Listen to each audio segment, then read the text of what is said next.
Okay.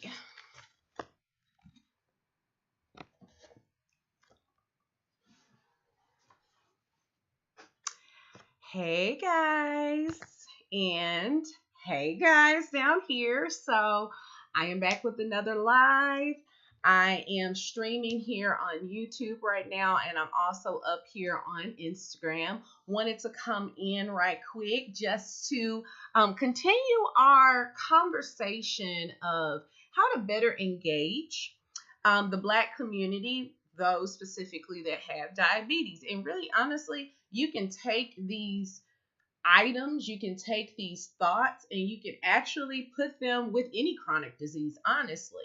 And so, because it is Black History Month, I have to talk about issues related to the Black community. And really, what my focus has been with not only my content here on Instagram and other social media platforms is that, as well as over on my YouTube channel, is that I really want to think about the how and, how we deliver our care and how we can bring better quality care, right? And not just for the Black community, but all of our patients and all their uniqueness, okay? And so, if you followed me for any amount of time, and let me make sure I have this turned up. But if you have followed me for any amount of time, you know that I have spoken a lot about algorithms and medications and the treatments and all the clinical stuff. But one thing that we do not talk about is the way that we as providers show up in front of our patients, and like I said, how we deliver those algorithms, that treatment plan, and all that stuff, and we can easily cast it off as if that's not important. If I know all the things, then I could give good patient care. Well, no, that's just part of the equation. And so today, what I want to talk about in relation to the Black community, I really want to talk about and touch on the African diaspora. And so for anyone who does not know what that is, I will talk about that. I'm going to get into it here in a little bit, but I do want to spend some time here because I'm going to tell you why I wanted to bring this up. Let's just go back to where all this started. As nurses, nurse practitioners, we spend a lot of time in lectures. We spend a lot of time with continuing education, reading articles, reading the evidence. We do all those things, right? And just not us as nurses, but medical professionals. And something that I started noticing years ago was that we make blanket statements about groups of people, almost as if everybody in this group is the same. This is how you should approach this person because they're a part of this ethnic background or they're a part of this group, whatever. You can change it up, whatever. And I noticed this a lot when we were talking about minorities, Black people included, and it's just different, And so I really use this as an opportunity when I am having some, when I'm doing consulting and I'm talking to community health centers, especially those, with community health centers, they primarily service disadvantaged populations, whatever it is, there's many different disadvantaged communities.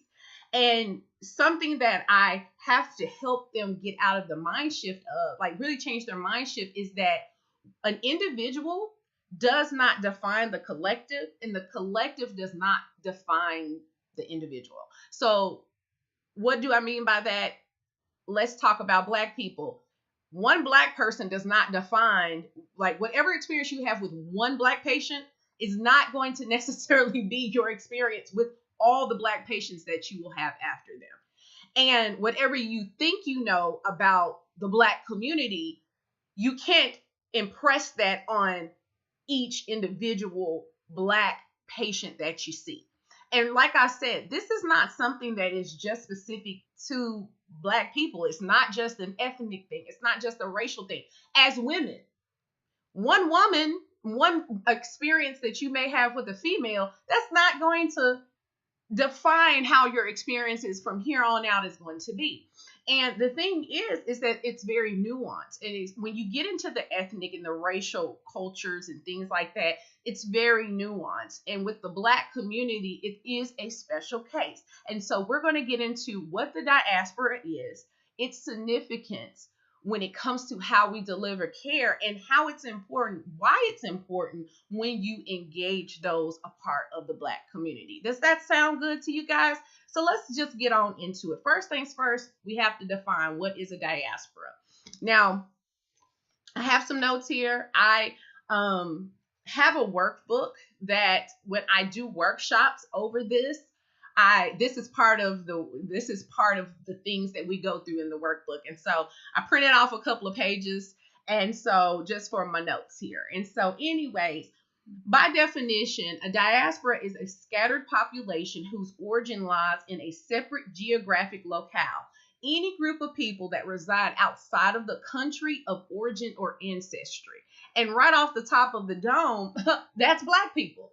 Okay, that is the Black community. No matter where they are, we know we've originated from Africa.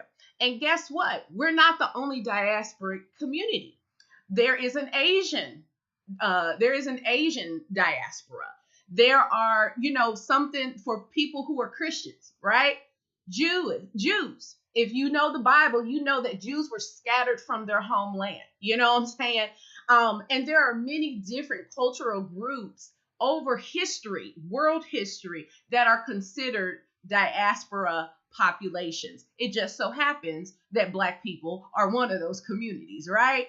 And so why is this important? Because you have to assess the diversity that is in.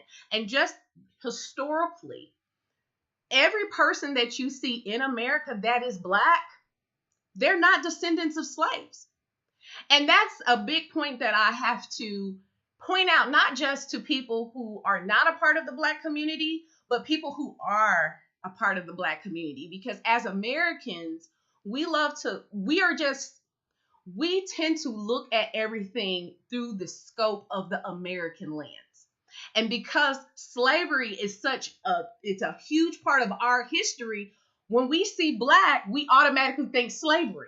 But totally different types of foods, totally different customs and things like that.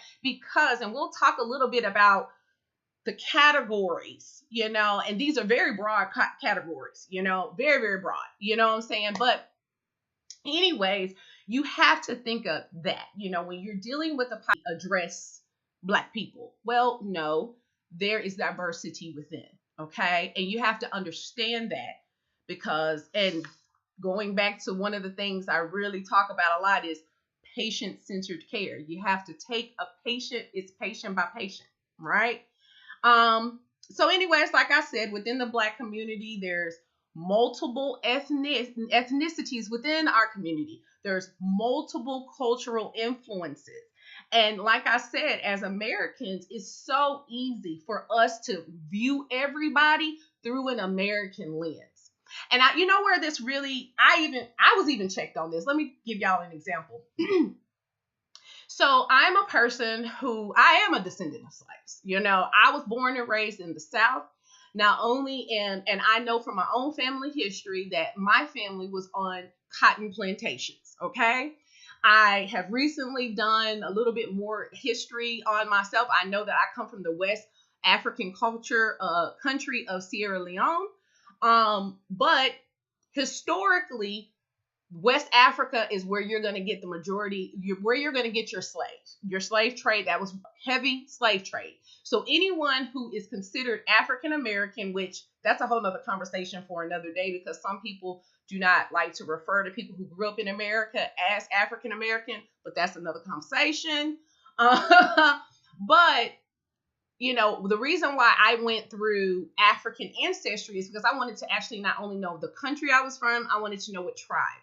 And when it came to the other DNA testing, it told me, basically, you're from West Africa. Well, of course I know I'm from West Africa because I'm a descendant from slaves. And everyone that is probably came from a West African country. We know that, okay? And so for me, when I was growing up, I was always around this racial divide. I always was. And when I went to college, many of the people I grew up with, they're from the South, and their history would date back to slavery and things. But then, as I have become an adult, I have met many people who are from different Black cultures that are not from America. And the things that they speak about, or when they're listening to us talk about things, that's not their plight. So they don't understand segregation. They don't understand Jim Crow. Yes, they've read about it, but they grew up in another country. They're Black, but they didn't grow up in America. So, where I come from, a family where my family I have my parents as well as my aunts and uncles, they actually saw the KKK in its heyday. They saw burning crosses and things like that. So I know it's a real thing. Systemic racism is a real thing. I know all these things. People who come from other countries, that wasn't necessarily their experience. Now, mind you, people have challenges in other countries. There has definitely, discrimination, racism, classism. That's a world thing. Okay, like it's not just a Black person thing. It's not just that's everywhere. I mean, everybody got that issue, but their challenge is different from ours. And I remember hearing a colleague of mine who, I want to say her parents they're Afro Caribbean. And I remember her telling me, she was like, and realize what their pain points are. What are their challenges here? But their parents are from Nigeria. Their parents are from Liberia. Maybe they were born in Africa and now they're here. You definitely have a strong African presence in America. You have the African American, Now, I do refer to myself. I don't get offended if you call me Black or African American, but there are other, just like with anything, people can be referred to how they want to. I consider myself African American because I'm of African descent, but I was born and raised in America. So that's the term that I use, and I'm sticking by it, okay? But these are people who are descendants of slaves. For centuries, the only country I know is America. And for centuries, people in my family, that is the only country they know. Like, this is my country. You know what I'm saying? And so you have that category. And then you have your Afro Caribbean. I mentioned them as well. So these are your Caribbean influences, your West Indian, even your Antillean cultures as well. So you got to think about that. You know what I'm saying? And then you have Afro South American as well. And all of these different categories all bring in their own influences, their own customs, their own beliefs. Now, that doesn't mean that there won't be similarities, but you approaching someone like me, well, how offensive? Let me give you an example. Let's say you have, I don't know, I'm just using this as an example. Let's say you have someone who's from Jamaica, proud Jamaican, right? But a provider approaches them and all they see is the color. All they see is, this is a Black person. And you, as the provider, probably from America, approach them and start talking about nutritional therapy, counseling, or even if you're an RD, you're doing medical nutrition therapy or something like that. And because you're looking at the fact that they're Black, but not taking in consideration that they are Jamaican, you automatically just start to talk about the stereotypical Black foods that people in America eat. Maybe greens, or maybe all the stuff that some of us do eat it, but some of us don't. Maybe the different foods that we have heard Black people eat in America, and you're approaching this person and they're like, I don't know what you're talking about. Like, I don't eat those foods. And you're puzzled because, well, you're Black. Well, I'm Black, but I'm Jamaican. And in Jamaica, we eat a totally different diet. Some of the foods are the same. Some of the things are the same influences. But, one of the things, me and my husband, we love Jamaica. And one of the things, not only in some Caribbean countries, but also in African countries, goat is a big meat. We don't really eat goat like that in America. Okay, I didn't grow up eating goat. I grew up eating beef, pork, and chicken. And it wasn't even until I became an adult where I started eating like more like gamier meats, like duck and things like that. But like those were the three meats. And I would say many Americans, that's what they eat. But in other countries, there are other meats that they eat. And so you're sitting here educating this person on one thing, but they're like, I don't eat that food anyway. These are the foods I eat. It's a missed opportunity. It's an opportunity that you can learn and be able to be better engaging with your patients. And I hope that makes sense. You know what I'm saying? And I'm just using that, probably not the best, example, but I have seen it happen. And I have not just seen it happen with the Black community. I have seen it happen to other communities as well. We make assumptions and then we put our foot in our mouths. Okay? And so all I'm trying to say is the best thing you can do is approach each person just as a person. Just as a person.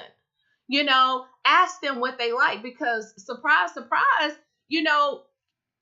everybody has dimension. Each one of us are unique in who we are, And though we may be a part of certain groups, cultural groups, socioeconomic groups, whatever, age groups, gender groups, whatever that may be, we don't automatically inherit whatever the overarching theme is. And so I wanted to come on here, talk about the African diaspora and introduce that to those who were not familiar with it, but also for those who are familiar, how it applies to how we deliver care. And so anyways, guys, I'm going to go ahead and hop off here. And yeah, that's all I got. So I hope that today was insightful and I will catch you on the next one. Okay, bye. There we go.